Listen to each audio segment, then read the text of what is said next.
കോൺഗ്രസിനെതിരെ ലോക്സഭയിൽ ആഞ്ഞടിച്ച് പ്രധാനമന്ത്രി നരേന്ദ്രമോദി. പ്രതിപക്ഷമെന്ന നിലയിൽ കോൺഗ്രസ് പരാജയമെന്നെന്ന് പ്രധാനമന്ത്രി പറഞ്ഞു. പ്രതിപക്ഷത്തെ മറ്റു പാർട്ടികളുടെ ഇന്നത്തെ അവസ്ഥയ്ക്ക് കാരണം കോൺഗ്രസാണെന്നും മോദി പറഞ്ഞു. വരുന്ന തെരഞ്ഞെടുപ്പിൽ BJP 370-ൽ കൂടുതൽ സീറ്റുകൾ നേടി ഭരണം നിലനിർത്തുമെന്നും നന്ദി പ്രമേയ ചർച്ചയ്ക്ക് മറുപടിയായി മോദി പറഞ്ഞു. ദീർഘകാലം പ്രതിപക്ഷത്ത് തുടരാനുള്ള പ്രതിപക്ഷത്തിൻ്റെ ദൃഢനിശ്ചയത്തെ ഞാൻ അഭിനന്ദിക്കുന്നു. നിങ്ങൾ അവിടെ ഇരിക്കാൻ തീരുമാനിക്കുന്ന അതേ രീതിയിൽ പൊതുജനങ്ങൾ നിങ്ങളെ തീർച്ചയായും അനുഗ്രഹിക്കും. കോൺഗ്രസിനെ പ്രധാനമന്ത്രി പരിഹസിച്ചു. അവർ പ്രതിപക്ഷമെന്ന നിലയിൽ ദയനീയമായി പരാജയപ്പെടുകയും മറ്റു പ്രതിപക്ഷ നേതാക്കളെ തങ്ങൾക്കൊപ്പം വലിച്ചിഴക്കുകയും ചെയ്തു.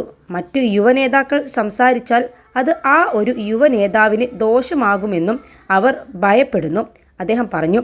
ആ പാർട്ടിയിലുള്ളവരുമായി എനിക്ക് പ്രശ്നമില്ല, പക്ഷേ കുടുംബ പാർട്ടിയാകരുത്. പരാജയപ്പെട്ട അതേ ഉൽപ്പന്നം പുറത്തിറക്കാനുള്ള അവരുടെ ശ്രമം തകർച്ചയുടെ വക്കിലെത്തിച്ചു, പ്രധാനമന്ത്രി പറഞ്ഞു.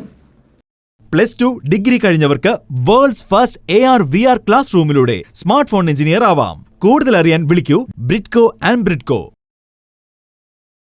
പ്രതിപക്ഷമെന്ന നിലയിൽ തങ്ങളുടെ ഉത്തരവാദിത്തം നിറവേറ്റുന്നതിൽ അവർ പരാജയപ്പെട്ടുവെന്നും പ്രധാനമന്ത്രി കൂട്ടിച്ചേർത്തു. രാജ്യത്തിന് നല്ല പ്രതിപക്ഷം വേണമെന്ന് ഞാൻ എപ്പോഴും പറഞ്ഞിട്ടുണ്ട്.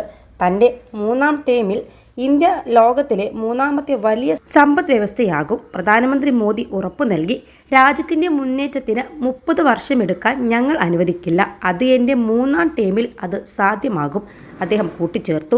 2014-ൽ ഇന്ത്യ 11ാമത്തെ വലിയ സമ്പദ് വ്യവസ്ഥയായിരുന്നു. ഇന്ന് ഇന്ത്യ 5ാമത്തെ വലിയ സമ്പദ് വ്യവസ്ഥയാണ്. എന്നിട്ടും കോൺഗ്രസ് നിശബ്ദരാണ്. അവർക്ക് സ്വപ്നം കാണാനുള്ള കഴിവ് പോലും നഷ്ടപ്പെട്ടിരിക്കുന്നു. ഞങ്ങളുടെ 3ാം ടേമിൽ ഇന്ത്യ 3ാമത്തെ വലിയ സാമ്പത്തിക ശക്തിയാകുമെന്ന് മോദി ഉറപ്പാണ്. 21 ലക്ഷത്തോളം സന്തുഷ്ടരായ ഉപഭോക്താക്കളും 2 ലക്ഷത്തോളം തിമിര ശസ്ത്രക്രിയകളും പൂർത്തിയാക്കിയ മലബാറിലെ ഏക കണ്ണാശുപത്രി Al Salama eye hospital, hospital road, Perinthalmanna. വലിയ സാമ്പത്തിക ശക്തിയാകുമെന്ന് മോദിയുടെ ഉറപ്പാണ്, പ്രധാനമന്ത്രി പറഞ്ഞു.